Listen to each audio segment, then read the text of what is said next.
This tutorial shows you how to switch between vivid and natural color display styles. First, open the Settings app on your device. After that, tap on Display. From there, tap on Screen Mode. At this point, you'll see two main options, Vivid and Natural. In the next step, tap on Vivid if you prefer more saturated, punchy colors. Following this, tap on Natural instead if you'd rather have more true-to-life, muted tones. Once done, scroll down on this same screen to see the color balance slider. From here, drag the slider between red and blue to fine-tune warmth or coolness within your selected mode. At this stage, tap Apply if the option appears to save your changes. Keep in mind, Vivid mode may look more vibrant, but can sometimes appear less accurate for photo editing or content that needs true color representation.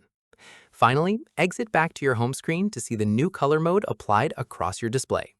And that's it. If this guide helped you change screen color mode on Samsung, give it a like, subscribe for more Android tutorials, and tap the bell icon for updates. See you next one.